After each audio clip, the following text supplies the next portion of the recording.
welcome. Thank you very much for being with us tonight.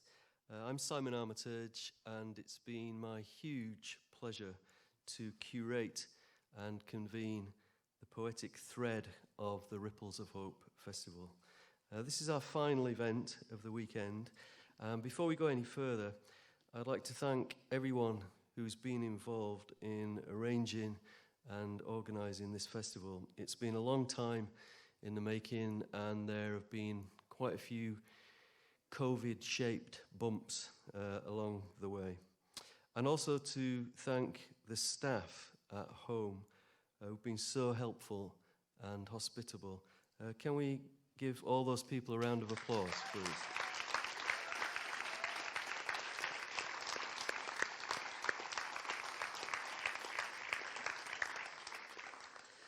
Some 30 poets were commissioned to write about one or more of the 30 articles of the Universal Declaration of Human Rights.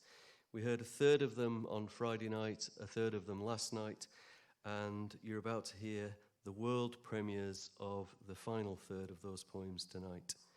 We also invited poets whose work has consistently addressed themes of social injustice to share some of their poems with us, and have been delighted that they could join us. Tonight, on screen, we'll hear from Carol Duffy, Shivanee Ramlochan, and Maura Dooley. And in the flesh, live, on stage, and I've invited them all to give a little wave when I mention their names, Kimberly Campanello, Keisha Thompson, Mike Garry, Joelle Taylor, Jay Bernard, Zaffar Kunial, Lemn Sissay, and from our house musician, J-Dev Mystery. Please give them all a big hand.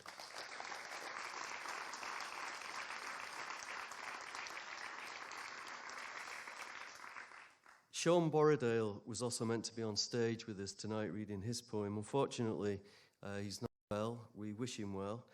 So I've offered to open proceedings by reading his poem called Article 22. Sean's well known as a nature poet and a keen-eyed observer of the natural world. And his poem is about lichens, as what he described as enhancers of life energy. So apologies, Sean, wherever you are, if I get some of the intonations wrong in this poem. A few full stops might have been useful.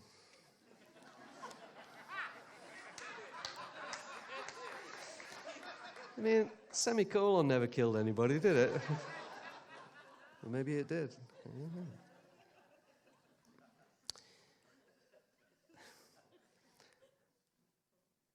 Article 22. You, the sensitive ones we call lichens, crinkled on dry rocks, dying trees, drawing dusts and light to the mantles at which you perform yourselves. I say this as if you could understand what I say in the parts of the atmosphere I call my voice, in the future of speech, when you are in the dry courts of the garden we are making, with the machines of our hands that we call the cities, where the grey cemeteries of sunlight we share slope to an orchestral pit of cement and ashes, where we ask you to play. Know that your dying is also our dying. We bring this security since earth is the absolute right of the human. Know as you feel in your bonds with nitrogen born of stars, arrangements of dioxides we humans are good at, as the acidification burns into you, detuning the fragrance of your will to live, and damp scent vanishes, and with it your living, lowering that lid into the dark where extinction begins.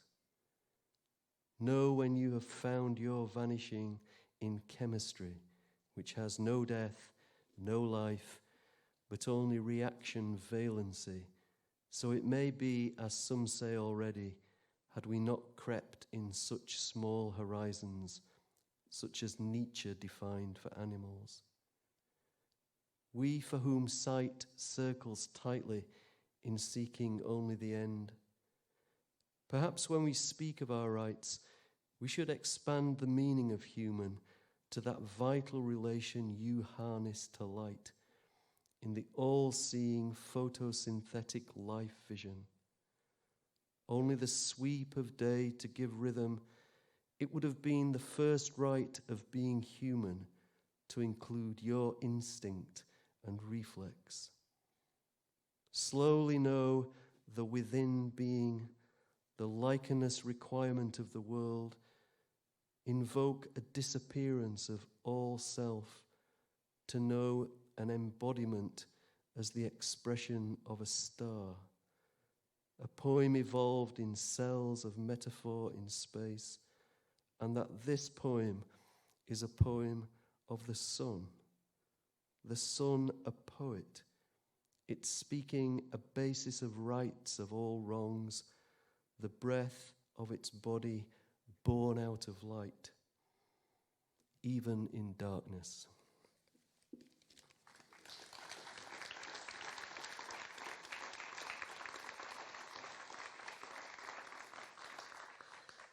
Thank you, Sean. Thank you, Simon. Please welcome on screen Shivanee Ramlochan.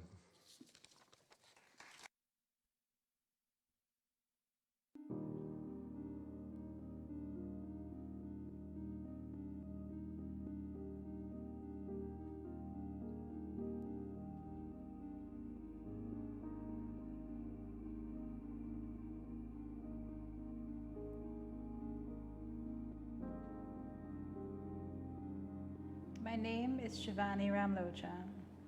I'm a poet from Trinidad and Tobago in the Caribbean. I chose to respond to Article 5 of the Universal Declaration of Human Rights, which says, "No one shall be subjected to torture or to cruel, inhuman, or degrading treatment or punishment." Living on my islands often feels like a sustained case study in evading violence. Sexual harms and brutalities against the most vulnerable and at risk in our society occur, it feels, almost daily. As I speak right now, somewhere on my islands, a woman is being raped. Another is risking her life to fight for financial, emotional, and physical freedom from her tormentors, some of whom are husbands, religious men, bosses, uncles, so-called family friends. I wanted my poem to speak truth to the fact that we're faced with this and other cruelties unremittingly, and that our collective strength in confronting them with all the tools we have as a community of women, of activists, of people who refuse to live their lives subject to humiliation, abuse, and terror, that this will be the thing that liberates us. War notes from the Museum of our communal bleeding. First, you should know the only way to get in is to show a little red. Cup your fists till they make a bowl. Now break it open. Show the docent what's inside. Whatever you have will be enough. The museum accepts any blood you can offer. At the turnstile waits your mother. Somehow, she always knows when you're visiting and lifts her dripping death's veil to be with you. Her hands wrap around yours, flutters of locust wing, and together you tug at the ley lines that flap between your palms. She smudges the tears in your fingernails and wishes you good wandering. She warns you not to be the last to leave. There is the room we don't go into. Let's start there. You sink to your knees and listen to the wailing on the other side of the porcelain wall. A sickness of malarial hummingbirds thrashing their agate bride gowns to death, and you know these are the fortunate ones. Each hummingbird has a home name. Sumita, drowned in the countryside well. Layla, strangled face down and chlorinated in her family's pool for lack of a hymen. Roshni, found pregnant and slit-stomached, decaying in the abandoned sugar distillery. And there are those who have never had names for writing or for weeping.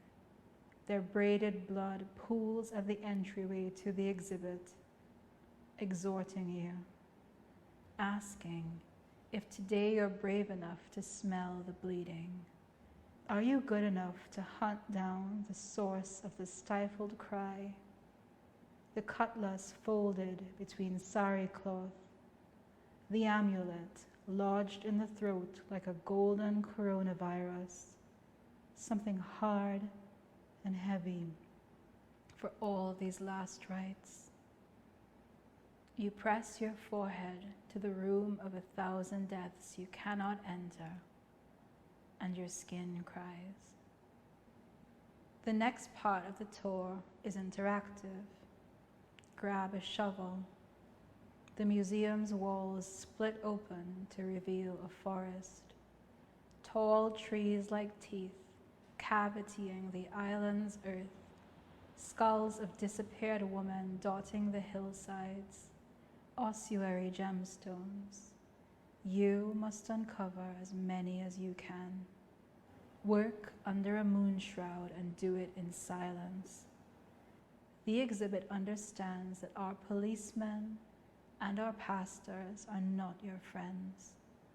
You leave the forest with a garbage bag full of bones and a ticket to the gift shop, where necklaces glisten in sanguinary threads. Look, young curatress, here is the truth beneath the truth. The museum of our communal bleeding is always open, always hungry, never full. As you walk through the polished exitways, you find you have been leaking blood all this time. Plush drops stain the parquet, drawn from your sockets like wet taxes. Sister, you'll never have a choice in how you bleed. Yet, as you pass the museum's wall of endowments, its blood sukunya stretching over our island skin for centuries, you reach out a blind hand, rip the name of one rapist, one dignitary in white, one single fucking overseer from the tapestry. You watch that name crumble into the bright morning, not with the fanfare of blood, but to ash.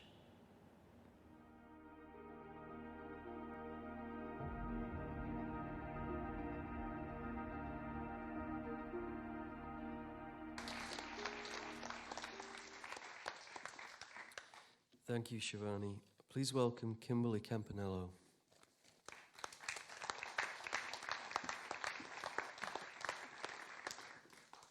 So just to say, I have a tremor in my right arms, and if it does its thing, don't be alarmed. I'm not really nervous. I've given a poetry reading before. You're in good hands. So Article 23 I chose because I grew up working in my family's restaurant in Elkhart, Indiana, and it's been running since 1957, which is no small feat. It's like ancient history in the United States in terms of business. And I thought a lot about work and a lot about what it is that humans do with their time.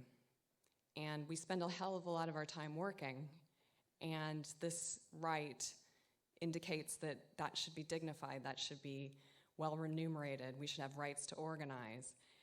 And it also made me think about how many people say to me, oh, your parents must be so proud you've gone on to be a poet and an academic, and they're just running a restaurant. And that always kind of pains me, because I think that what they do is so valuable. And everything that humans do that is within the framework laid out in the human rights is what should be aiming for.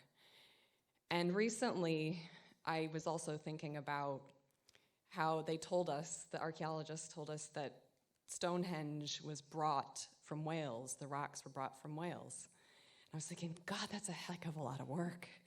And it was around that time I was commissioned. So all of these things sort of feature. So there's a bit of pizza dough making, a bit of Stonehenge making, and a bit of poem making in this poem. Circling work. The work of archaeologists confirms that the ancestors hauled the sacred circle hundreds of miles to rehome it. This work, in turn, supports the ecstatic truth of a long-loved legend. In truth, the most important work I learned was circling the dough with my hand, working it over and under and onto itself, back home in the middle of the country. Though I learned from my ancestors and they from theirs, I never fully mastered it. I have since circled and worked over other things, on other matters, elsewhere. It doesn't matter that in different versions of another legend, life's very essence is sometimes rennet cheese, sometimes hardneck garlic, sometimes yeasty bread. Sometimes it's the yield of trees. We can work with all of them, and sometimes none. The creatures we collaborate with but don't master are careful where we are careless.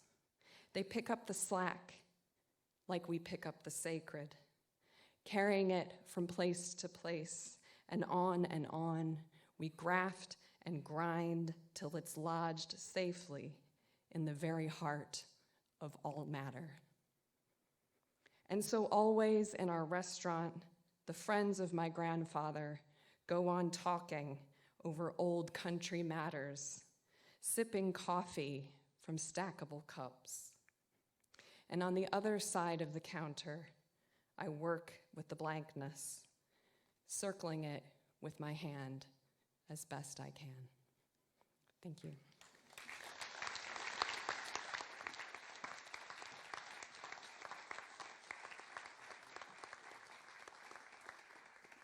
Thank you very much, Kimberly. Please welcome Keisha Thompson.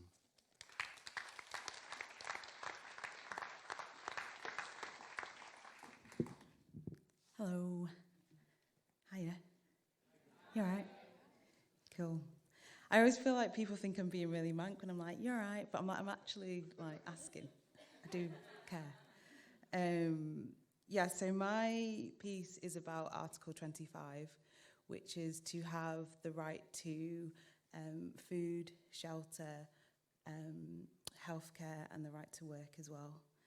And when I was constructing my poem, I was thinking about food as an angle, and I was thinking about recipe writing and how that parallels with writing policy and what that gesture is. So this is called How to Make an Article 25. Ingredients. It starts with a bold notion that it should be written down. Equipment. I often think about the person who invented meringue. Their aching arm,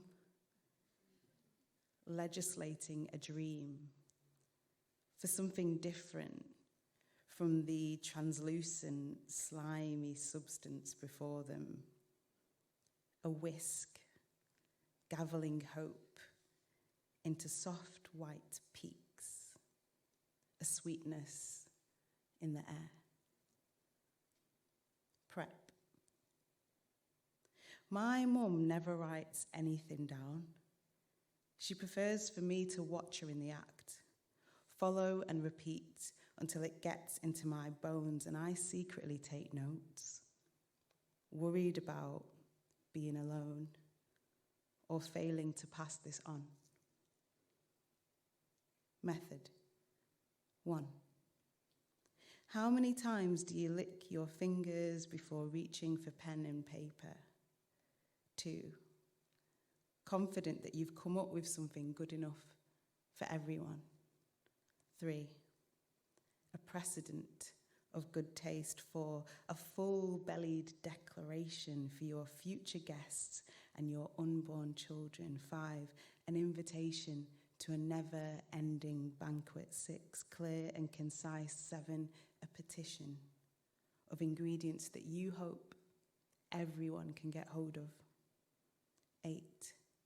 A half-stained writ composed on the side of an apron. 9. Something good has happened here. 10. Knowing you will not be in this kitchen forever, you hope that this meal will outlive you.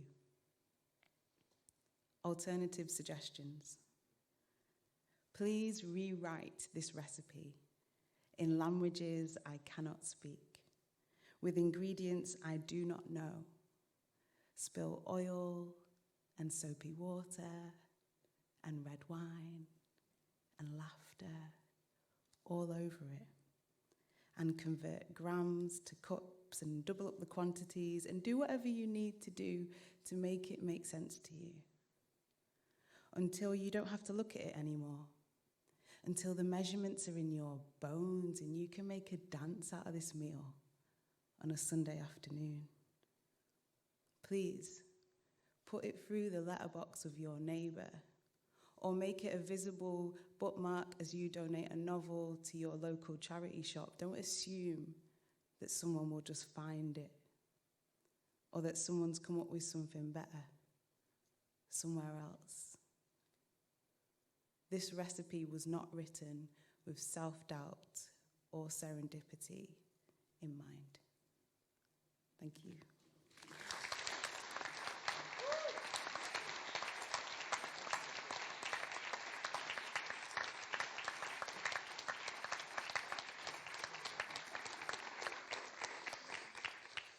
Thank you, Keisha.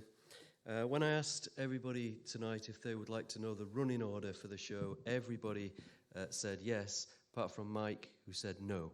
So this might come as a complete shock to him. Please welcome Mike Garry.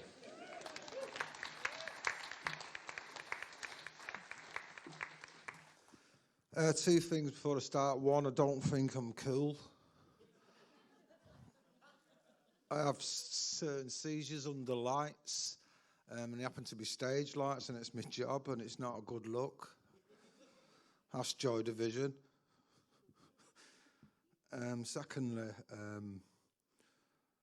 I wrote this poem about education, the right to education, because I'm a doctor of education and I do a lot in schools with 10,000 kids a year plus. So I just thought I'd do it about that. It's a short poem because they didn't pay me a lot.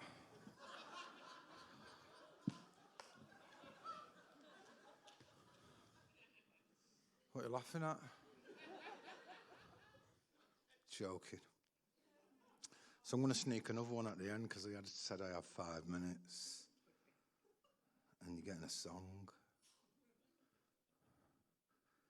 I heard a kid in a news report say the title of my poem, so I nicked it because I'm really bad at titles. The future of our nation rests upon our shoulders. All the hands have been removed from all the clocks in all the schools in Yemen by Houthi rebels claiming the clocks are spies. tick-tocking telltale tall truths to tutors and students and pointing out with a pinpoint accuracy the position of every landmine in the playground. Rebel leaders maintain this can be the only reason why, despite the increased airstrikes, the daily shelling of school buses and snipers being placed on peacetime, the children continue to attend, undeterred. Smiling, singing and scribing alphabets in their wall-less classrooms, or tossing pebbles skywards and playing the ultimate game of hopscotch during morning play. Their flip-flopping feet landing louder than bombs.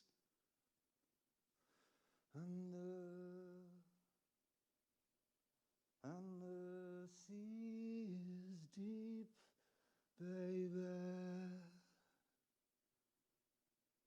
And the sea is cold, it's so cold.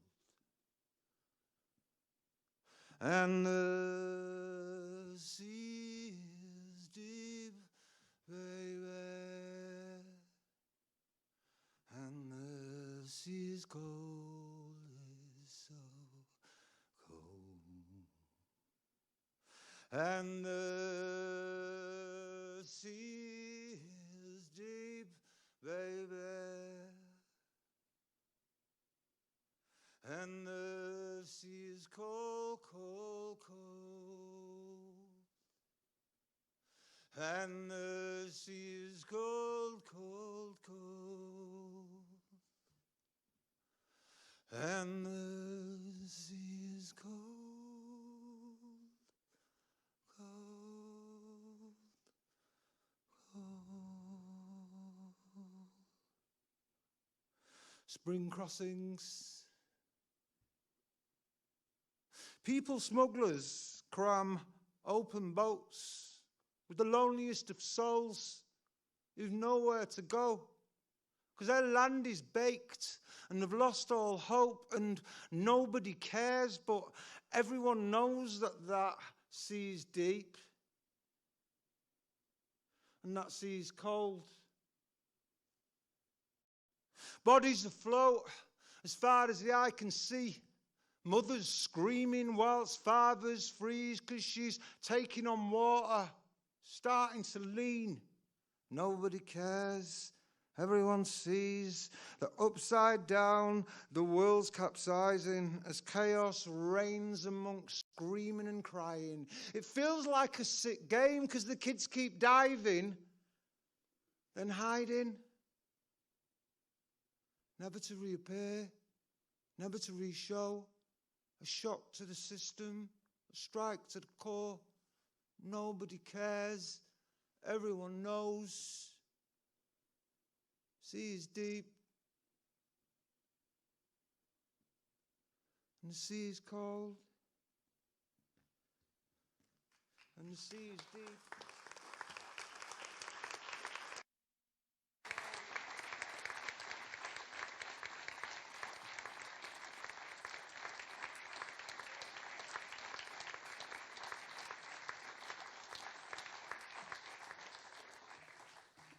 Thank you, Mike. We're now going to hear from Maura Dooley.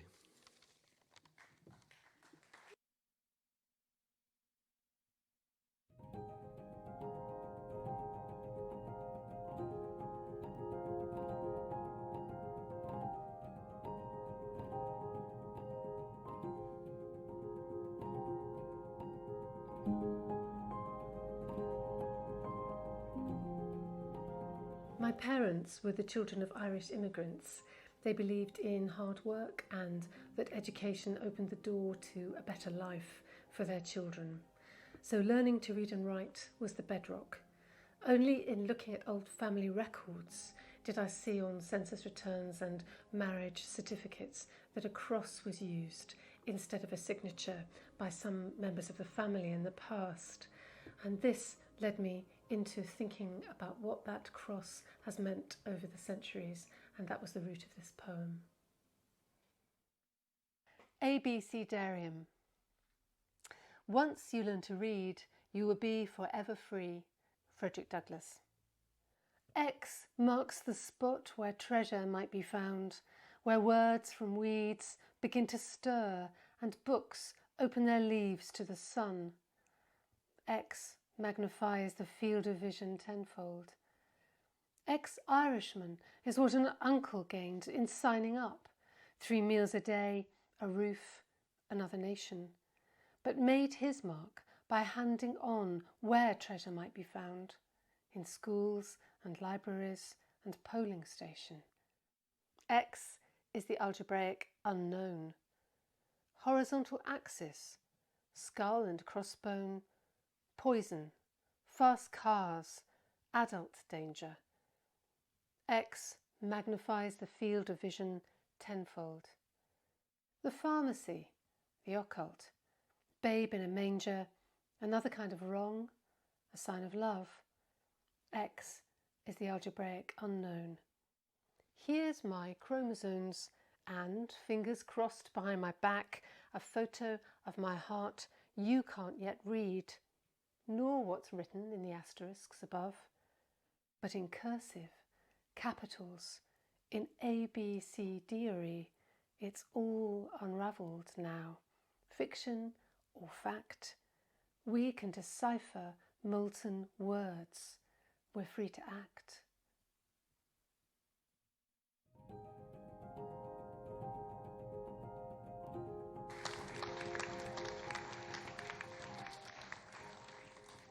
Thank you, Maura. Please welcome Joelle Taylor.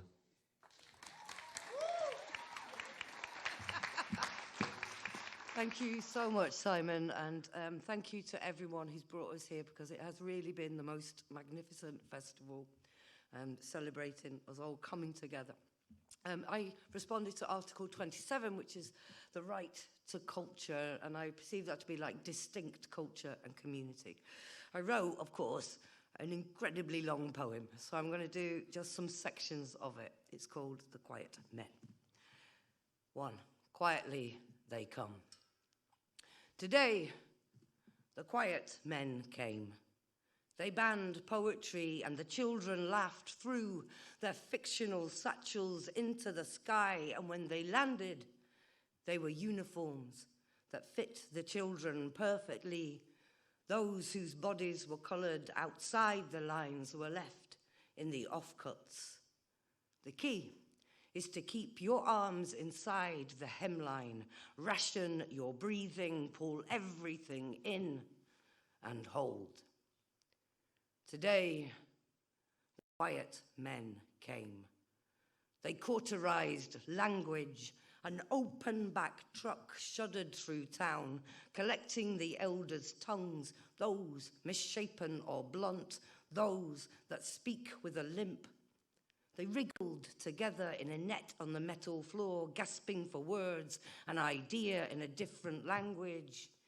And all the children waved at the convoy of trucks heading out of town, not knowing they would now not understand their names. Today, the quiet men came. They cut the dance from us, hung it from wire coat hangers where it took the wind as its partner. They left strict moves in its place, the right way to turn, to dip, the correct distance apart, how to negotiate, instinct. Our bodies no longer knew how to speak, though the floor is palimpsest, the hieroglyphics of dance rising in our dreams, in the white of day. When we play music, no one moves. We just wait for the next beat. Today, the quiet men came.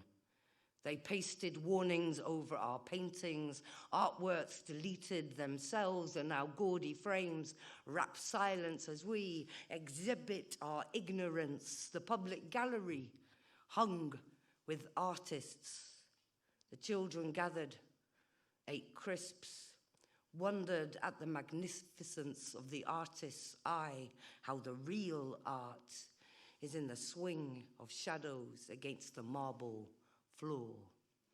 Oh, quiet men, heart of a ballpoint pen, clicking, spreadsheet grin, tick box mouth. Oh, quiet men, with their quiet rubbers, erasing faces, whole bodies, the first story. So now the town is filled with quiet children, summoning parents, snapping the arms of spectacles, burying language to the neck, folding the stage into an origami general, and the bars in school, exercise books, and now the bars on prison cells, and the new dance step is a marching boot, and the poetry is not poetry at all. The poetry is an empty room with a light bulb swinging. 2. The Museum of Museums. The children visit the Museum of Museums, weaving through display case rubrics, clutching pamphlets as hard as a mother's hand. They gather their faces together and peer at the dusty exhibits, trapped and stuffed behind glass. In this case, reliloquy, tea time, 4 plates, 4 mugs, and 1 bottle of Friday's stout. In the background, a television shows a film of a family of 4 seated around a drop-leaf dinner table, their faces buffed into cinema screens on which a documentary plays of a family of 4 eating something that does not belong to them. In the center of the table, beneath a silver-domed lid, there is a coal mine, bingo, the betting shop, the dogs' pool coupons, green shield stamps, Littlewoods, a budgie, Findus cheese pancakes, September 1981. When the man of the house speaks, it's all been said before. When the mother speaks, she doesn't, on loan from the British Museum. In this case, the vivarium of other things.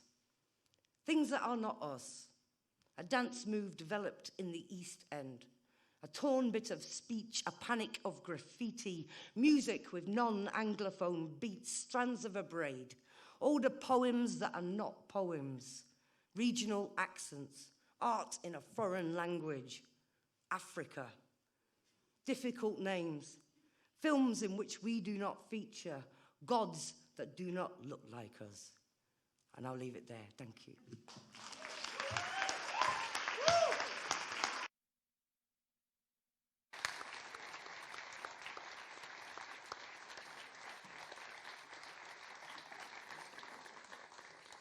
Thank you, Joelle. Please welcome Jay Bernard.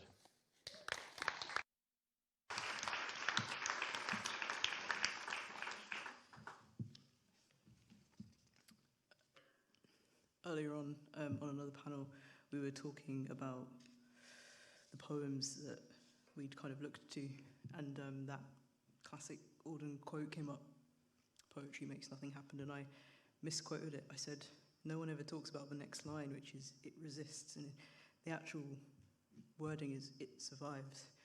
And I think there's a really interesting resonance between those two things and kind of why I sort of confuse them in my mind.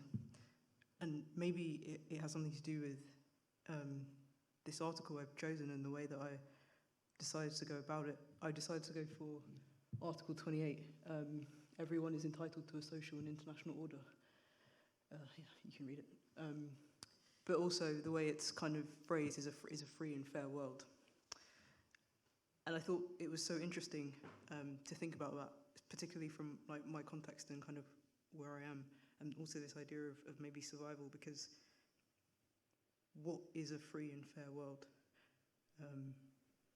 And does anyone else sort of feel like they're sort of surviving the current system that we have and kind of like living through it? And it never seems to guarantee anything. So anyway, this is called Free and Fair. Our stab wounds were not inflicted by Sean Bonney. A man is stabbed. One of two things can happen. He bleeds to death. An officer saves him. So an officer saves him. One of two things can happen. The man is grateful, celebratory. The officer is lauded as a hero. The officer is lauded as a hero. In the papers, the stabbed man lives because the officer broke down the door, pulled the tea towel tight around the wound. A tea towel is pulled tight around the wound. One of two things is true. The assailants are found, or the assailants get away. So the assailants get away. The man, his mother, the house are covered in blood when the officer lauded as hero saves the man's life. Having saved the man's life, the officer finds drugs laid out on a table, or he finds the assailant hiding in the night. The officer finds drugs laid out on a table. The papers don't say that the officer charges the man whose life he saved. A court date set. Either the stabbed man recovers and is acquitted, the assailants are caught and tried. The stabbed man is tried and sentenced, the assailants vanish and are free. So the assailants vanish and are free. The stabbed man is tried, sentenced. A free trial, a fair hearing. He is led away with his arm in a sling. Ancient theatre this. A man is stabbed, calls out, invites the wrath of what he called upon. And ancient law. Life given and taken, as sure as life is given and taken. Thank you.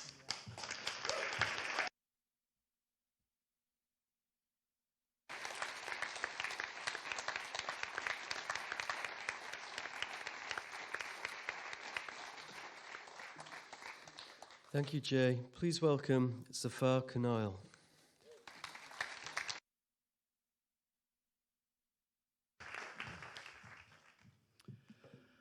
Thanks for having me, and thanks for this great commission. It's great to be here with everyone.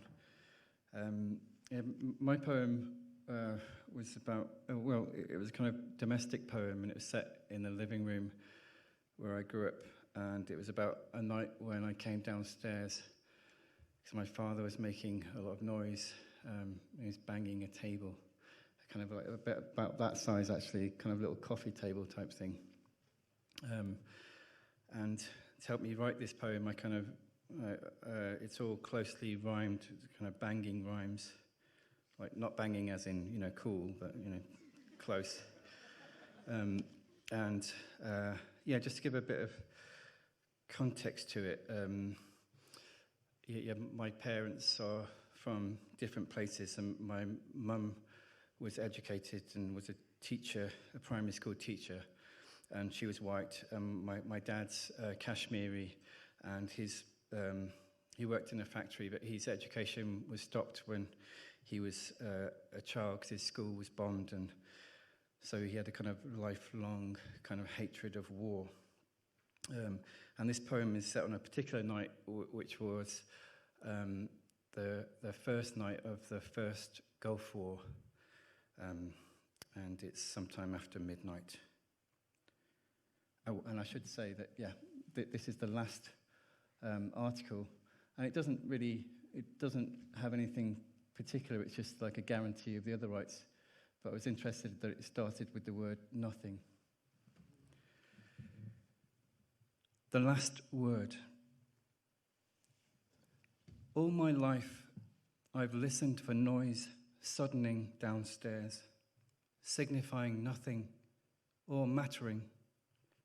Once more, I'm on the landing at a late hour, from that hall to this, down carpeted air, and now at now's open door, the loud brink of our first living room.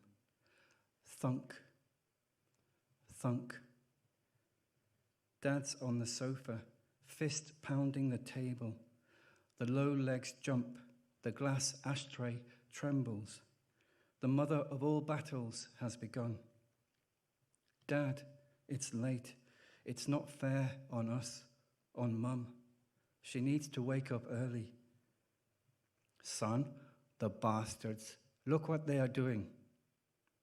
A cigarette in Dad's mouth, the ashtray like a cymbal to the table's drum. Thunk. Upstairs, the family Bible sits quietly with the Quran, huge and high. Dad, the whole house is shaking. In a few hours, I've got school. He turns from the telly. Son, will you write a letter? A what? To Guardian. This is our first live war. I hear the word resolution and air raid and avoid civilian casualties and hope he'll forget his question. On the television set, an elephant sits. The ashtray is still catching nothing. Dad's fist lands at the sight of a jet. Thunk. Through smoke, says his school was bombed from the air. School stopped forever. Thunk. He hides in the river. Miles off, I put my hand on his shoulder. The burning matter of Mum needing to sleep and wake up early to teach. A betting slip blushes near the paper on the sofa. A small red pen from Ladbrokes, like the one in my school blazer. Our coal fire. But from this special report on the night war started in the Gulf, good night, and now the weather. Son, will you write? It will feel raw in the east as the winds freshen up, but will feel much milder in the west. Well, the time is now 1.5 minutes past. What do you want me to say, Dad? I wait ages. Insaniat. What? Humanity. Humanity. He shrinks in his glasses, a blank on TV. You want me to write and say humanity. The ashtray fuller, the Bacardi gone. Back in the doorframe, I look at him again, looking up at me as if the looking could speak. The indignity of the nothing he could say but humanity. Humanity. Yes, Dad, I'll write to the Guardian tomorrow. It was tomorrow. The letter's unwritten to this day. But that room is so easily summoned or suddened. The small claim of the fire, unguarded on the grate, its thin blue mutter. That smoke before and after humanity. And by some habit of matter or gravity, the table will never have a book on it, and I will never be able to shift it.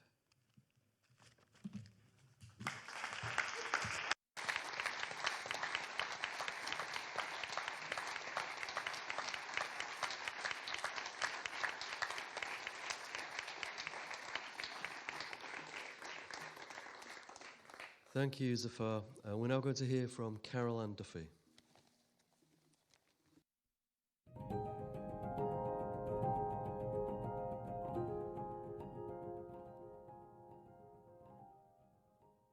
Forest. In fact, the trees are murmuring under your feet, a buried empathy. You tread it. High over your head, the canopy mouths light, a conversation you lip read. The forest keeps different time, slow hours as long as your life. So you feel human. So you feel more human, persuaded what you are by wordless breath of wood, reason in resin. You might name them oak, ash, holly, beech, elm, but the giants are silent alive, superior. And now you are all instinct, swinging the small lamp of your heart as you venture their world, the green, shadowy, garlic air your ancestors breathed. Ah, you thought love human till you lost yourself in the forest, but it is more strange. These grave and patient saints who pray and pray and suffer your little embrace.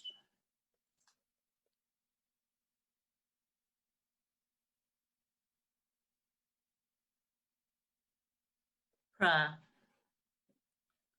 Some days, although we cannot pray, a prayer utters itself, so a woman will lift her head from the sieve of her hands and stare at the minim sung by a tree, a sudden gift. Some nights, although we are faithless, the truth enters our hearts, that small familiar pain. Then a man will stand stock still, hearing his youth in the distant Latin chanting of a train. Pray for us now. Grade 1 piano scales console the lodger, looking out across a Midlands town. Then dusk, and someone calls a child's name as though they named their loss. Darkness outside, inside the radio's prayer. Rockall, Malin, Dogger, Finisterre.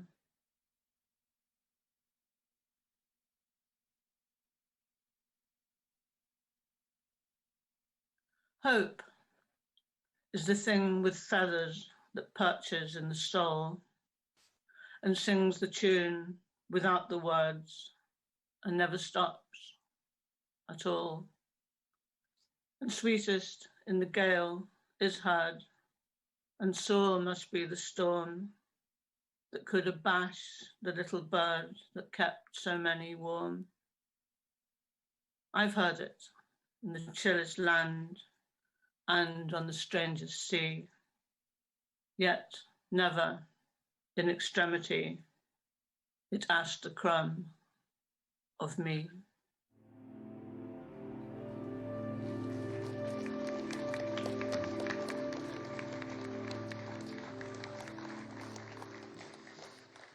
Thank you, Caroline. Thank you, Emily Dickinson. Please welcome Lemn Sissay.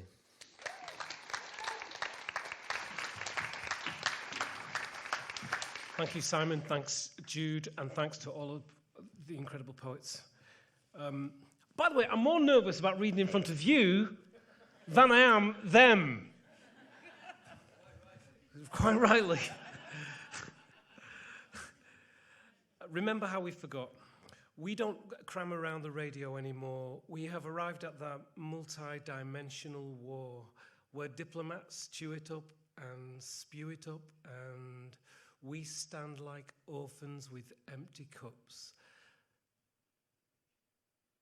There will be no peace, for the press release said the likelihood of war is on the increase. All we know is all we don't. Will you go to war? I won't. We're being soaked in a potion, massaged with a lotion to calm the embers of the fire. There's nothing as quick as a liar. Don't you learn your lesson? Are you so effervescent that when they say day is day and it's dark in your window, you say, okay, and listen more tomorrow? It seems you heard the trigger word. You are space to be replaced, your dreams defaced. Heavy questions quickly sink, leaving no trace. It's a spiked drink. What kind of trip are you on? Don't you remember the last one? Remember how we forgot about Vietnam, Afghanistan? Will you fall to stand for a dream you haven't seen? I'm afraid you will. You've taken the pill and you are totally stoned on war. Media hype and the slogans they write, is that all it takes to set you alight? There's nothing better than a doped mind for a young unemployed man to sign. Figures go down, young men sign up. What better when they're losing votes than to erupt into the uniting sound of war fever? We need unity now more than ever. We shall only attack to righteously defend. Paranoia seeps in. Are you one of us or one of them? Slogans fall like hard rain as the government calls for its children to break down the walls of someone, somewhere in some country that is suddenly so vital to our history. Young men hang in their own fear, but we shan't cover that story. Not here, not when there's a battle that has to be won. Don't you understand? There's a war going on. More than ever, we should pull together. These are the days of stormy weather, where patriots show their faces, nationalists recruit places as the fear of the foreigner arises. The race attack count rises, victims of the small island mentality. England is no mother country. He holds is no mother country. He holds the fear of the awakening, of his shivering shores breaking like those in the Middle East did when he did. Will you take it? Will you take this without question? Fall in line with the press, the poet, the politician? Remember how we forgot about Vietnam, Afghanistan. Will you fall to stand for a dream you haven't seen? I'm afraid you will. You have taken the pill, and you are totally stoned on war.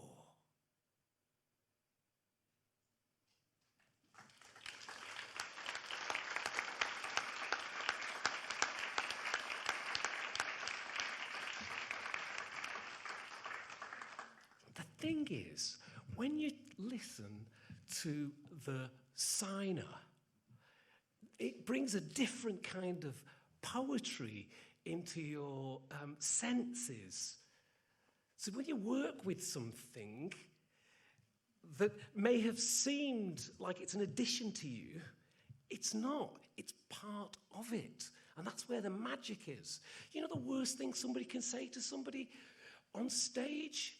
It's when you're testing the microphone, you say, "Can you hear me?" Because the person who can't hear you can't hear you. Now that, you see, that's what unconscious bias is. You see, you don't know what it is until you know what it is. And when it's explained to you, it's clear as day. This poem is called Let There Be Peace. And I shall go. By the way, can you all hear me?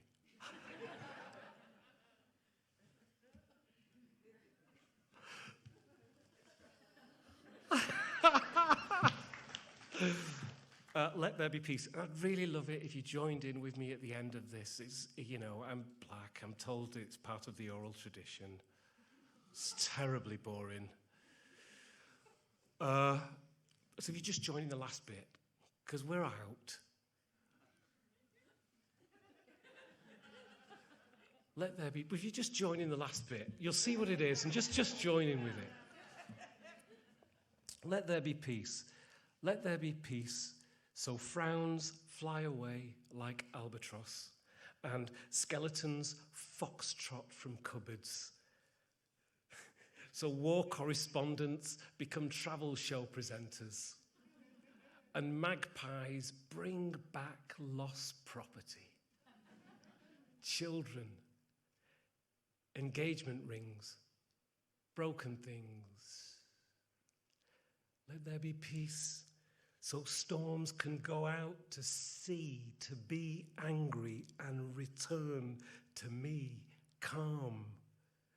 So the broken can rise up and dance in the hospitals, and let the aged Ethiopian man in the grey block of flats peer through his window and see Addis before him, so his thrilled outstretched arms become frames for his dreams. Let there be peace.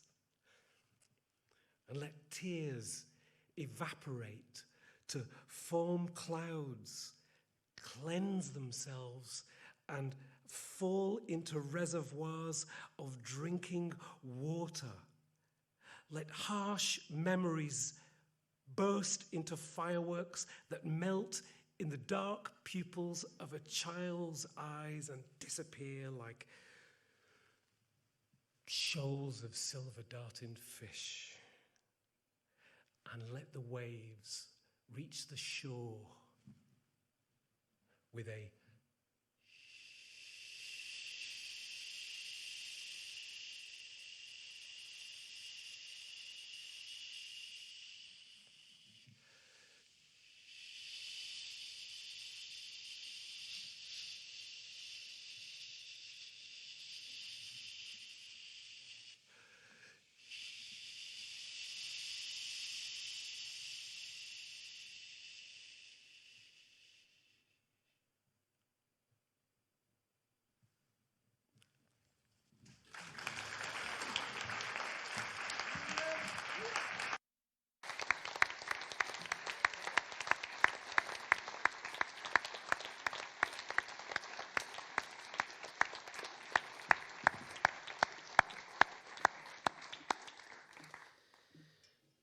We're all done. We're all out of poems. When I was younger, I was angry, I was passionate. What did I want? Freedom. When did I want it? Now. And I thought I would get that freedom through shouting and kicking and screaming. I did a lot of shouting and kicking and screaming, and nothing seemed to change.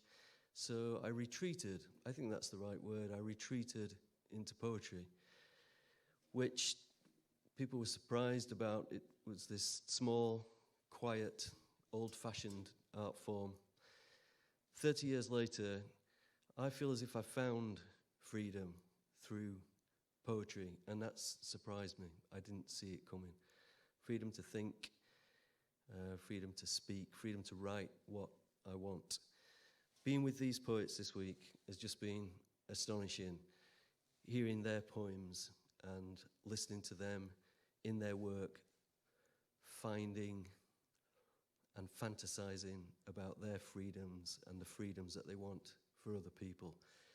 And we just hope that through the work that we've shared with you this week, we might help you to find and to shape your own freedoms as well. Thank you so much for coming along, and can we please give one final round of applause to our poets.